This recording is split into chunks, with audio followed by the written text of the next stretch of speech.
அத்தியாயம் 13. விவேக் நைஜீரியா என்று சொன்னதும் போலீஸ் கமிஷனர் சடகோபன் தன் இரு புருவங்களையும் சற்றே உயர்த்தினார். ராஜபாண்டியனோட மூளை சாவு மரணத்துக்கு எப்படி அந்த கண்ட்ரி காரணமா இருக்க முடியும் mister Vivek? Mumbai chemical lab ரிப்போர்ட்டில் குறிப்பிட்டிருக்கும் கிளாஸ்டீரியம் பொட்டலினம் வைரஸை முதலில் கண்டுபிடித்த நாடு நைஜீரியா தான். அது ஒரு வைரஸ் என்று சொல்லப்பட்டாலும் உண்மையில் அது ஒரு வைரஸ் அல்ல. அப்புறம் அது ஒரு பயோ வெப்பன். தமிழ்ல சொல்லணும்னா அது ஒரு உயிரியல் ஆயுதம். சாரி மிஸ்டர் விவேக், நீங்க இப்போ என்ன சொல்ல வரீங்கன்னு எனக்கு சுத்தமா புரியல. புரியும்படியாவே சொல்றேன் சார். உலகில் உள்ள பெரும்பாலான நாடுகள் தங்கள் நாடுகளின் பாதுகாப்புக்காக அணு ஆயுதங்களையும் ஏவுகணைகளையும் தயாரிச்சுக்கிட்டு இருக்கும்போது நைஜீரியா மட்டும் சில அபாயகரமான வைரஸ்களை பயன்படுத்தி ரசாயனங்கள் உதவியோட பயோ வெப்பன்களை தயாரிக்க ஆரம்பித்து விட்டது. அந்த பயோ வெப்பன்களில் ஒன்றுதான் மும்பையின் லேப் ரிப்போர்ட்டில் குறிப்பிடப்பட்டிருக்கும் கிளாஸ்டீரியம் பொட்டலினம். இது மாதிரியான பயோ வெப்பன்கள் அந்நாட்டின் இராணுவத்தின் கட்டுப்பாட்டில் தான் இருக்கும். போர் என்ற ஒன்று வந்தால்தான் அந்த உயிர் வெப்பனை பயன்படுத்துவோம் என்று நைஜீரியா சொன்னதை உலக நாடுகள் ஏற்றுக்கொள்ளவில்லை. தொடர்ந்து கண்டனங்களை தெரிவித்து வருகின்றன.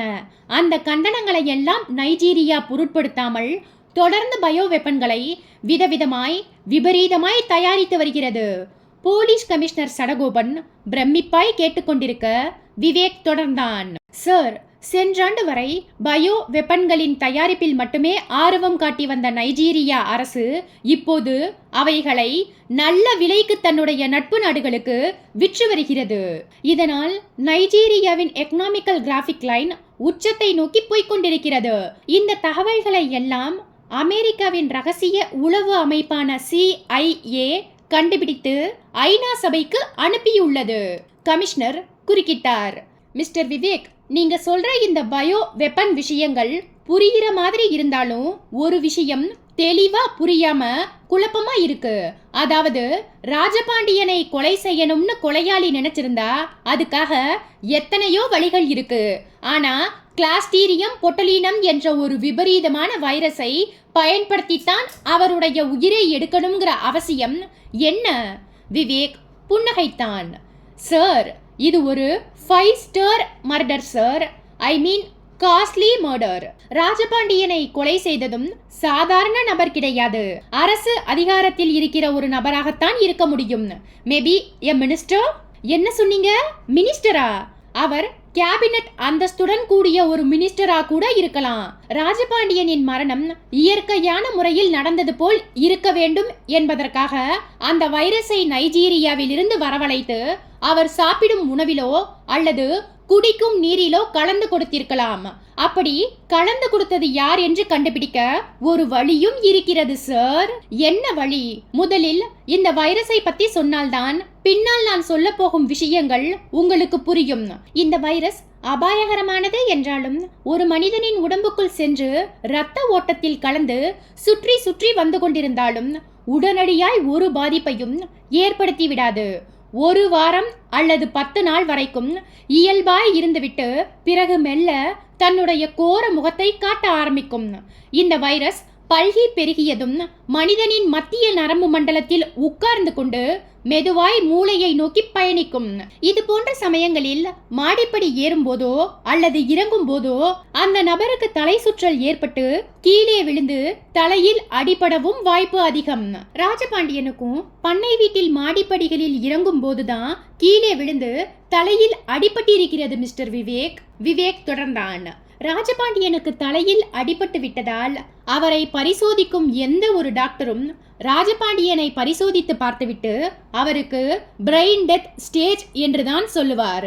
நரம்பு மண்டலத்தை பாதித்திருப்பது வைரஸ் தான் என்கிற உண்மை அவருக்கு தெரியாது.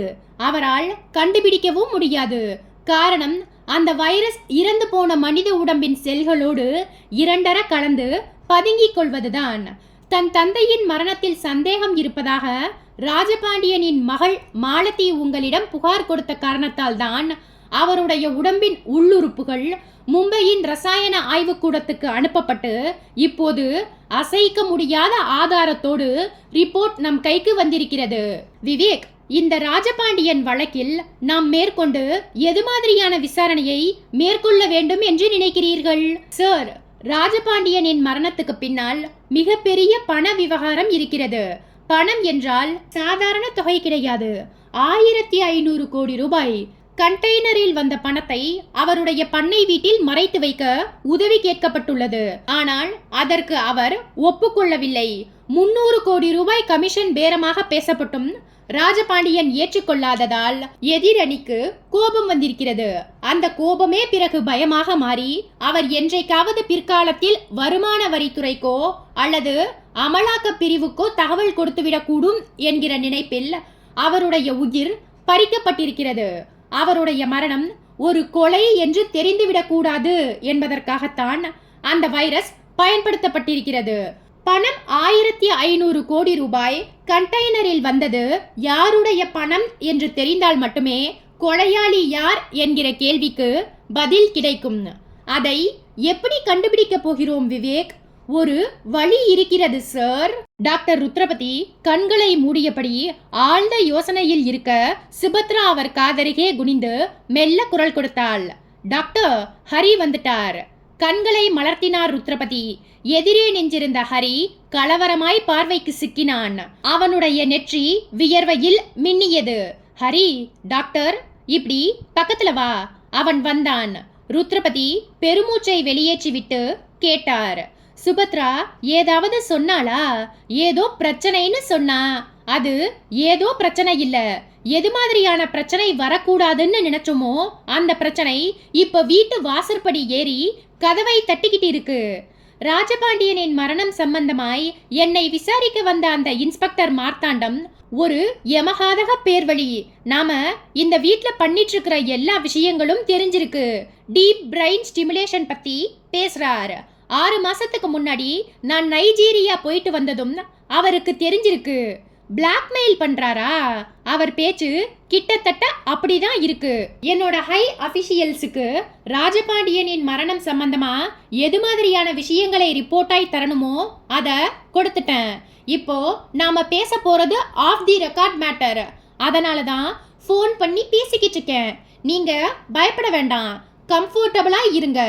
எல்லா பூட்டுக்கும் ஒரு சாவி இருக்கிற மாதிரி எல்லா பிரச்சனைகளுக்கும் ஒரு தீர்வு இருக்கு.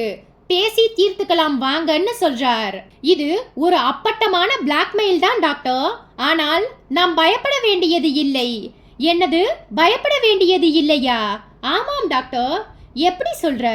விபத்தில் சிக்கி தலையில் அடிபட்டவர்கள் பிரெயின் டெத் ஸ்டேஜுக்கு போய்விட்டால் அந்த நபரின் உயிரை காப்பாற்றவே முடியாது என்று சொல்கிறது மருத்துவ விதி. அந்த விதியை மாற்றி அமைக்க நீங்கள் சில ஆராய்ச்சிகள் செய்து கொண்டிருக்கிறீர்கள். அது எப்படி குற்றமாகும் டாக்டர்?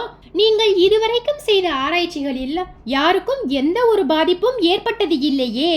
டீப் பிரைன் ஸ்டிமுலேஷன் மருத்துவ சிகிச்சை இப்போது சென்னையில் சில மருத்துவமனையில் செய்யப்படுகின்றது. அதைத்தான் நீங்களும் செய்து கொண்டிருக்கிறீர்கள். நீ சொல்வது சரிதான் ஹரி. ஆனால் மற்ற ஹாஸ்பிட்டல்களில் செய்யப்படும் டீப் பிரைன் ஸ்டிமுலேஷன் சிகிச்சைக்கும் நான் செய்யும் அதே சிகிச்சைக்கும் பெரிய வித்தியாசம் இருக்கிறது. ஹாஸ்பிட்டல்களில் பணியாற்றும் நியூரோ சர்ஜன்கள் மருத்துவ விதிகளுக்கு உட்பட்டு பார்க்கின்சன், அம்னீஷியா, அல்சிமர் போன்ற நோய்களால் பாதிக்கப்பட்ட நோயாளிகளுக்கு இந்திய மருத்துவ கவுன்சிலின் விதிகள் படி டீப் பிரைன் ஸ்டிமுலேஷன் சிகிச்சையை கொடுத்து கொண்டிருக்கிறார்கள். ஆனால் நான் இந்த ட்ரீட்மெண்ட்டை பிரெயின் டெத் ஸ்டேஜில் உள்ள நோயாளிகளுக்கு கொடுத்து மேலும் சில ஆய்வுகளை அவர்களின் மூளை பகுதியில் நடத்துவதற்கு அந்த விதிகள் இடம் கொடுக்கவில்லை. அதாவது நோயாளிகளை சோதனை எலிகளாக மாற்றி இம்சை செய்வது ஒரு உயிர் கொலை செய்வதற்கு சமமானது என்று உலக சுகாதார அமைப்பு உறுதிபடவே சொல்லியிருக்கு. விஷயம் வெளியே தெரிஞ்சா என் மேல பலவிதமான சட்டப்பிரிவுகள் பாயும். என்னோட MS FRCS மருத்துவ பட்டம் பறிமுதல் செய்யப்படும். ஜாமீன்ல வெளியே வர முடியாத அளவுக்கு கைது நடவடிக்கை இருக்கும். சுபத்ரா மென்மையாய் குறுக்கிட்டாள். டாக்டர், நம்ம நிலைமை இப்போ எனக்கு நல்லாவே புரியுது. இருந்தாலும் இத்தனை நாள் நீங்க பட்ட சிரமத்துக்கு இந்த பேஷண்ட் நாகஜோதி மூலமா ஒரு நல்ல ரிசல்ட் கிடைச்சிருக்கு.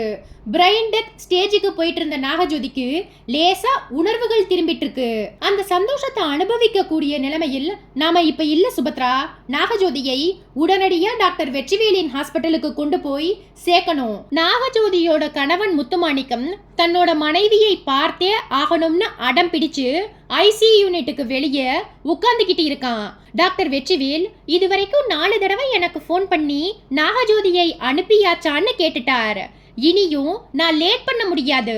ஹரி, டாக்டர், நீயும் சுபத்ராவும் நாகஜோதியை நம்ம ஆம்புலன்ஸ் வேன்ல ஏத்திக்கிட்டு உடனே டாக்டர் வெற்றிவேலோட ஹாஸ்பிட்டலுக்கு புறப்படுங்க. ஹாஸ்பிட்டலோட பின்பக்கம் ஐசி யூனிட்டுக்கு போக ஒரு வழி இருக்கு. அந்த வழியா நாகஜோதியை உள்ளே கொண்டு போய் படுக்க வச்சிடலாம். டாக்டர் ருத்ரபதி சொல்லிக் கொண்டிருக்கும் போதே அவருக்கு பின்னால் யாரோ மூச்சிரைப்பது போல் சத்தம் கேட்டது. ருத்ரபதி திரும்பி பார்த்தார். அவருடைய முதுகு தண்டுவடத்தில் எவரெஸ்ட் குளிர் ஸ்லோ மோஷனில் இறங்கியது. அத்தியாயம் 14. தன் முதுகுக்கு பின்னால் மூச்சிறைப்பு எழும் சத்தம் கேட்டு திடுக்கிட்டு போய் திரும்பி பார்த்த டாக்டர் ருத்ரபதி அப்படியே உறைந்து போய் நின்றார். கட்டிலில் படுத்திருந்த நாகஜோதி பெரிதாய் மூச்சிறைத்தபடி எழுந்து உட்கார முயற்சி செய்து கொண்டிருந்தாள். ருத்ரபதி, சுபத்ரா, ஹரி ஆகிய மூவரும் இமைக்க மறந்து விழிகளோடு பரஸ்பரம் ஒருவரை ஒருவர் பார்த்து கொண்டார்கள். Unbelievable doctor, she is getting conscious. Yes, இத்தனை நாளா நாம எந்த ஒரு அதிசயத்துக்காக காத்துக்கிட்டு இருந்தோமோ அந்த அதிசயம் நம்ம கண்ணுக்கு முன்னாடி அரங்கேறிட்டு இருக்கு. ருத்ரபதி சந்தோஷ குரலில் கத்திக்கொண்டே நாகஜோதியை நோக்கி போனார். ஹரியும் சுபத்ராவும் அவரை பின்தொடர்ந்தார்கள். நாகஜோதி எழுந்து உட்கார முயற்சித்து முடியாமல் மறுபடியும் படுக்கையில் சாய்ந்து கொண்டாள். ருத்ரபதி அவளுடைய மணிக்கட்டை பற்றி நாடியை சோதித்துக் கொண்டே குனிந்து கேட்டார். நீ யாருன்னு உனக்கு தெரியுதா? நாகஜோதியின் பாதி சோர்ந்த விழிகள் ருத்ரபதியை பார்த்து கொண்டிருக்க அவர் இன்னமும் குனிந்து காதருகே கேட்டார். உன் பேர் என்ன? அவளுடைய உதடுகள் ஒரு சிறு அசைவுக்கு மட்டுமே உட்பட்டது. தொண்டை குழி வேகமாய் மேலேறி கீழே இறங்கியது. சொல்லு, உன் பேர் என்ன? உன்னால பேச முடியும், பேசு. நாகஜோதியின் உதடுகள் இப்போது வேகமாய் அசைய அவளுடைய உடல் ஒரு முறை திடுமென்று தூக்கி போட்டது. சுபத்ரா, டாக்டர் அந்த LSD 24 இன்ஜெக்ஷனை ப்ரிப்பேர் பண்ணி கொண்டு வா. எஸ் டாக்டர் சொல்லிவிட்டு சுபத்ரா பக்கத்து அறையை நோக்கி ஓட ஹரியிடம் திரும்பினார் ருத்ரபதி. ஹரி, நாகஜோதியோட தலைமாட்டில் இருக்கிற செரிப்ரோ வாஸ்குலர் மானிட்டரிங் ஸ்கிரீனை ஆன் பண்ணு. ஹரி வேகமாய் போய் மானிட்டரை ஆன் செய்தான். பச்சை நிறத்திரை உயிர் பெற்று நெளிநெளியான வரிகளையும் கோடுகளையும் உற்பத்தி செய்தது. ருத்ரபதி அந்த திரையையே சில வினாடிகள் பார்த்து கொண்டிருந்துவிட்டு நாகஜோதியிடம் திரும்பினார். இப்போது அவளுடைய கண்கள் மூடியிருந்தது. மூச்சிறைப்பு அடங்கி சீரான சுவாசம் வெளிப்பட்டு கொண்டிருந்தது. நாகஜோதி அவள் காதருகே குனிந்து குரல் கொடுத்தார் டாக்டர். பதில் இல்லை. டாக்டர், ஹரி கூப்பிட்டான். சொல்லு. செரிப்ரோ வாஸ்குலர் மானிட்டரிங் பெர்ஃபார்மன்ஸ் அவ்வளோ திருப்திகரமா இல்ல. சம்திங் வெண்ட் ராங்னு திரும்ப கேப்ஷனை காட்டிக்கிட்டு இருக்கு. அத முதல்ல ஆஃப் பண்ணு. சுபத்ரா பக்கத்து அறையில் இருந்து ஒரு சிறிய பாட்டிலோடு வெளிப்பட்டாள். டாக்டர், நாகஜோதிக்கு இன்ஜெக்ஷன் போட LSDயில் இருந்து எவ்வளவு ஆம்பியூல்ஸ் எடுக்கட்டும்? இப்போதைக்கு அந்த இன்ஜெக்ஷன் வேண்டாம். அந்த நாகஜோதி மயக்கத்துக்கு போயிட்டா. டாக்டர், நம்ம ப்ராஜெக்ட்ல இது ஒரு முக்கியமான நாள். பிரெயின் டெத் ஸ்டேஜில் இருந்த நாகஜோதி கண் விழிச்சு பார்த்ததும் எழுந்து உட்கார முயற்சி பண்ணினதும் நாம எதிர்பார்க்காத ஒண்ணு.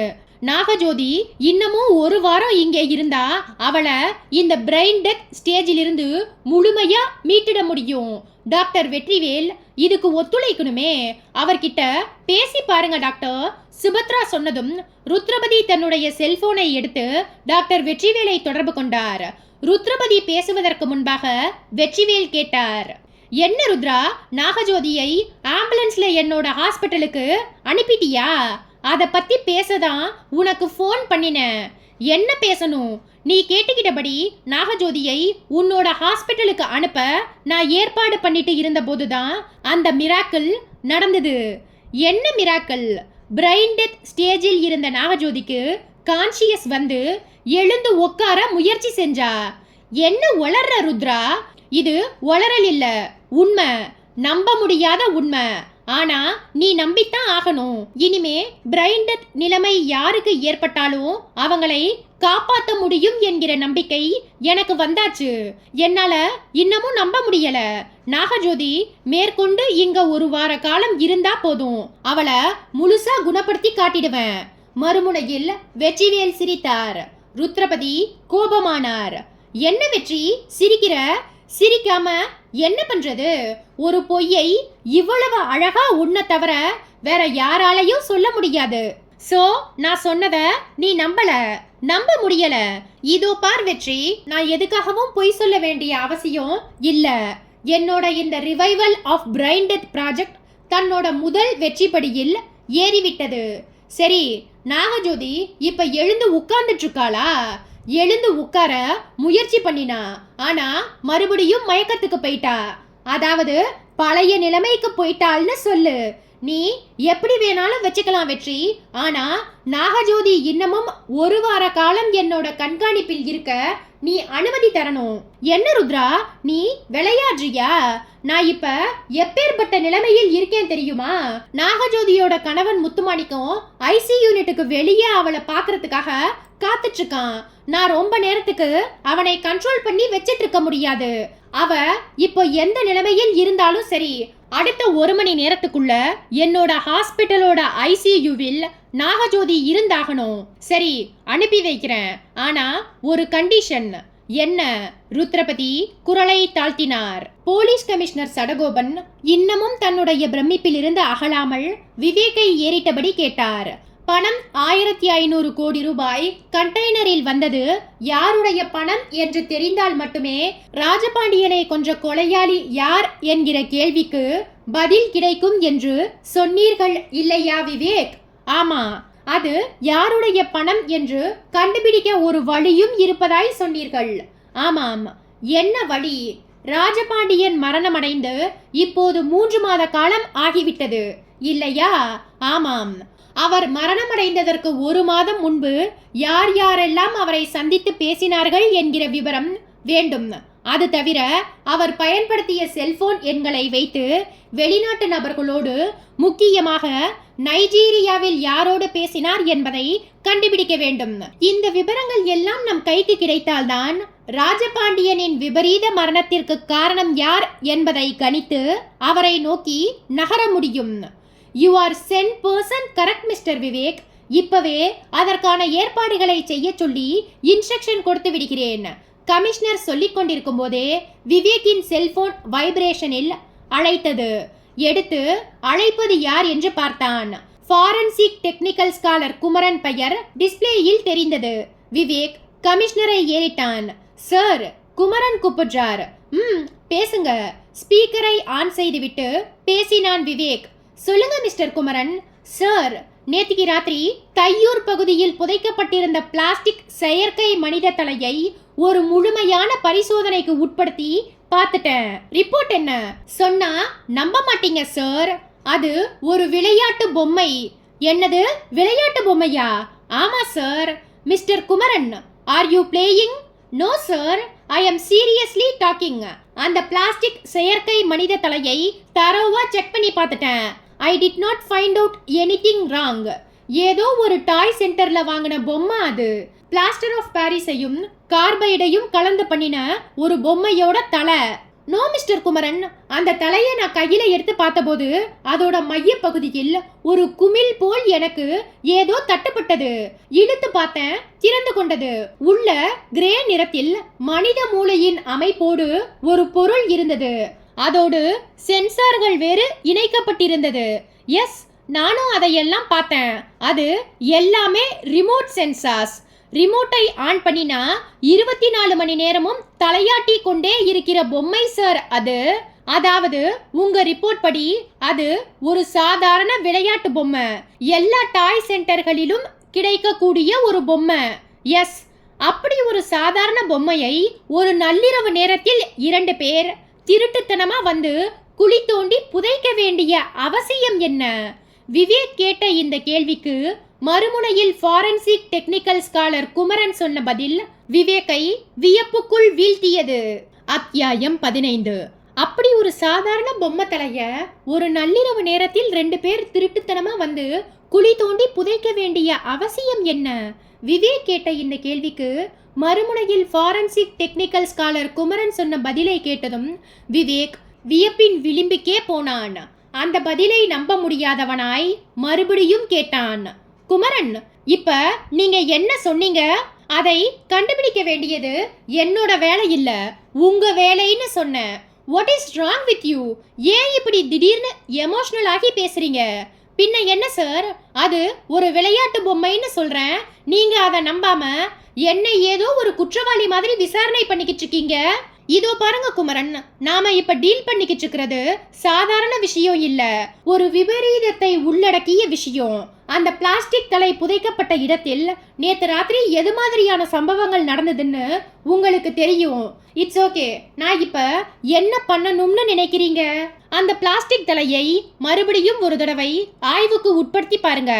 அதோட உள்கட்டமைப்புக்குள்ள ஏதாவது வித்தியாசமா இருக்கலாம். நான் பொய் சொல்றேன்னு சந்தேகப்படுறீங்களா சார்?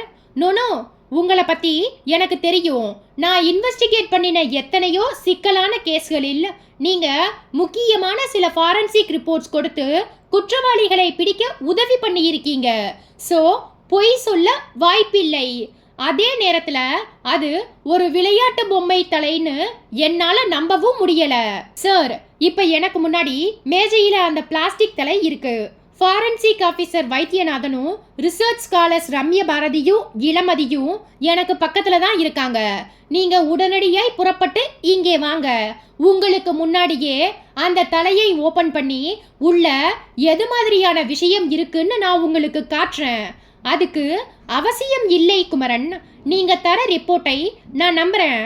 மேற்கொண்டு இந்த கேஸை எப்படி டீல் பண்றதுன்னு நான் பாத்துக்கிறேன். Thanks for your cooperation. Vivek செல்போனை அணைத்துவிட்டு எதிரில் இருந்த போலீஸ் கமிஷனர் சடகோபனை ஏறிட்டான். அவர் கேட்டார், என்ன மிஸ்டர் விவேக், குமரன் சொன்ன ரிப்போர்ட் சரியில்லைன்னு நினைக்கிறீங்களா? அதுதான் சார் எனக்கும் குழப்பமா இருக்கு. இதுவரைக்கும் அவர் 50க்கும் மேற்பட்ட கேஸ்களில் ஃபாரன்சிக் ரிப்போர்ட் கொடுத்திருப்பார். எதுவுமே மிஸ்மேட்ச் ஆனதே இல்லை. அவர் ஒரு ரிப்போர்ட்டை கொடுத்துட்டா 100% நம்பகத்தன்மை இருக்கும். இந்த விஷயத்துல நாம இன்னொரு முடிவு எடுத்தா என்ன? இன்னொரு முடிவா?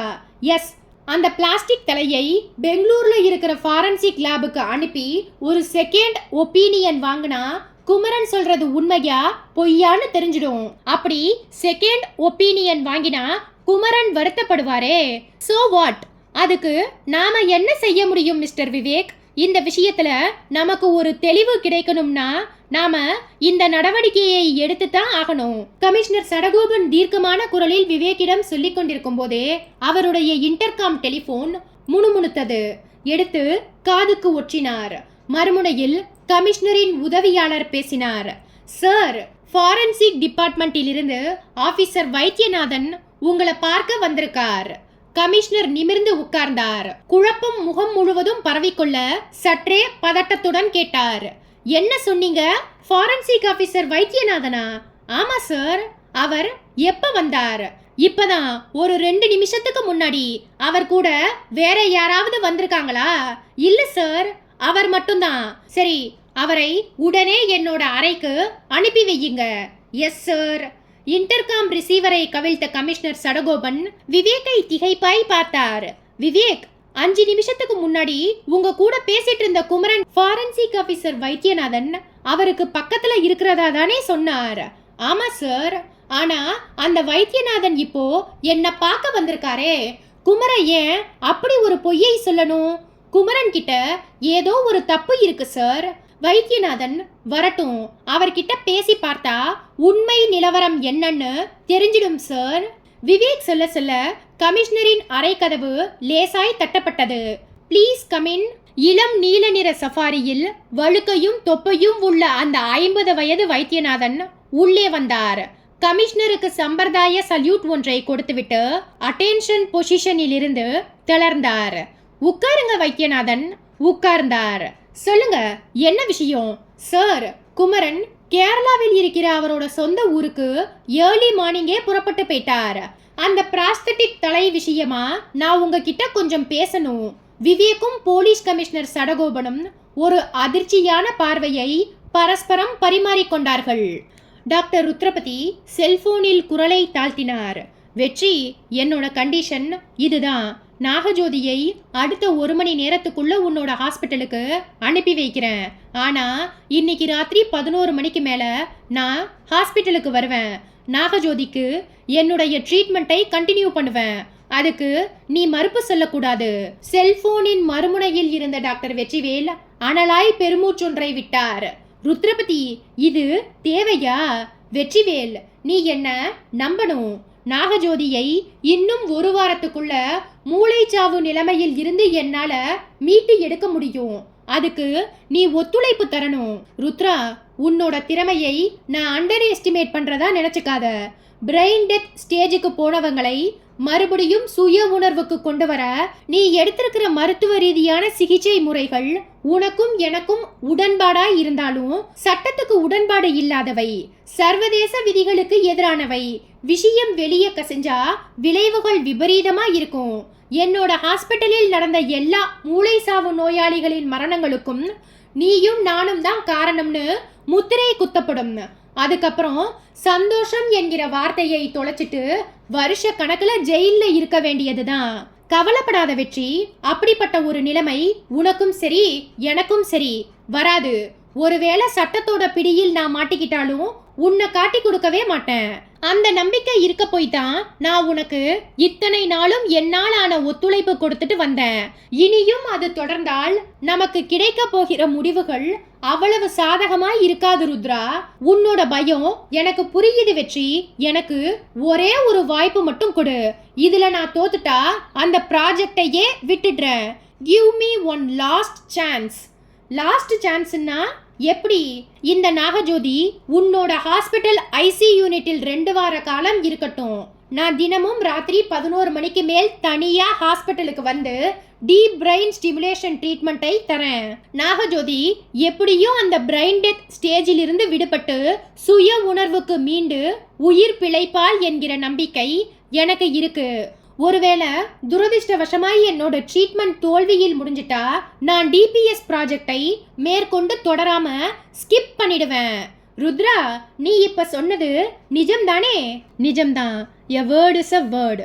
நான் சொன்ன வார்த்தையிலிருந்து பின்வாங்க மாட்டேன்.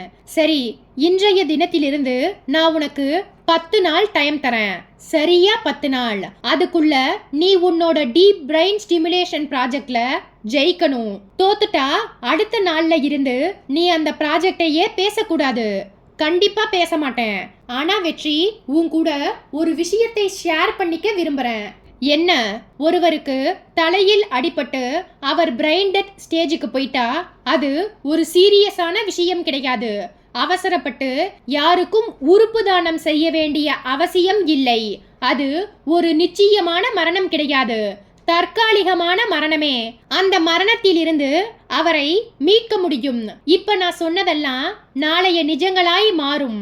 மாறினா நல்லதுதான். ருத்ரா, நீ முதல்ல அந்த நாகஜோதியை என்னோட ஹாஸ்பிட்டலுக்கு அனுப்பி வை. இன்னும் 1 மணி நேரத்துல அந்த பெண் இங்கே இருக்கணும். ஏதாவது காரணத்தை சொல்லி லேட் பண்ணிடாத. மறுமுனையில் டாக்டர் வெற்றிவேல் அழுத்தந்திருத்தமாய் சொல்லிவிட்டு செல்போனை அணைத்துவிட ருத்ரபதியும் தன் செல்போனை இருட்டாக்கினார். அதே வினாடி அவருக்கு பின்புறம் இருந்த சுபத்ரா குரல் கொடுத்தாள். டாக்டர் திரும்பினார். அதிநவீன ஒரு செல்போனோடு சுபத்ரா நின்றிருந்தாள். என்ன சுபத்ரா? நைஜீரியாவில் இருந்து போன்.